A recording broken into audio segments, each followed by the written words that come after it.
দই খাওয়ার পর হাঁড়িটা এত বেশি পছন্দ হয়েছে যে চুরি করে আনতে যেয়ে খাইলাম ধরা। দুপুরে খাওয়া দাওয়া শেষ করে একটু ঘুরতে বের হইলাম, একটু কাজ ছিল সেটাও ভাবলাম শেষ করে আসি। বাসা থেকে বের হয়ে দেখি মা রাস্তা একদম ফাঁকা। নির্বাচনের কারণে সব গাড়ি মনে হয় বন্ধ করে দিছে। আর রাস্তা ফাঁকা দেখে তো আমি একটু ভয় পেয়ে গেছিলাম যে মার্কেটও হয়তো বা বন্ধ থাকবে, তাহলে তো আর আমার কাজটা করা হবে না। সৌভাগ্যবশত একটা দোকান খোলা পাইছে আর আমার বোরকার একটু কাজ করার ছিল, সেটা তো হয়ে গেছে। এখন বরিশাল আসছি, যদি কিছু না খেয়ে যাই তাহলে তো আবার হয় না, তাই আসলাম একটু খাবার দাবার খাইতে।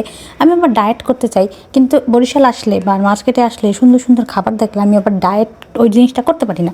তো ভাবছি ঠিক আছে কিছুদিন পর ডায়েট করবো, আগে একটু খাওয়া দাওয়া করি। আর এই সাইডের কর্নারটা দেখার পর আমার মনে হলো যে আমার বাসায় ঠিক এরকম একটা কর্নার থাকবে যেখান থেকে আমি মন চাইলে সারাদিন বের করে চকলেট খাবো। এখানে আমি নিয়েছিলাম একটা টক মিষ্টির দই আর একটা লাড্ডু। লাড্ডুটা অনেক ভালো ছিল, আর মিষ্টি দইটা খাইতে খাইতে আমি চিন্তা করতেছিলাম যে এই হাঁড়িটা কত সুন্দর, এটা দিয়ে আমি অনেক কিছু ক্রিয়েটিভ বানাইতে পারবো। তারপর আর কি টিস্যুর মধ্যে পেঁচাই হাঁড়িগুলো নিতেছিলাম ব্যাগের মধ্যে। তো হঠাৎ করে দেখলাম দোকানদার, মানে ওই যে ভিতরে যে ভাইয়েরা থাকে, সে আমার দিকে তাকাইছিল, মানে সে দেখে ফেলেছে যে আমি হাঁড়িটা চুরি করতে নিয়েছি।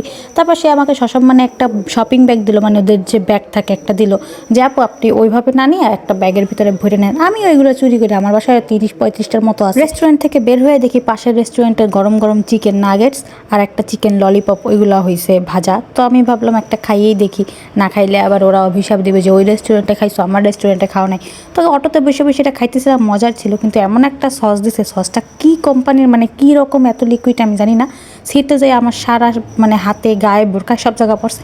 তারপর দুর্ভাগ্যবশত টিস্যু নেই মুছতেও পারিনি। তো ওই অবস্থায় এক পোটলা বাদাম নিয়ে খাইতে খাইতে বাসায় চলে আসলাম।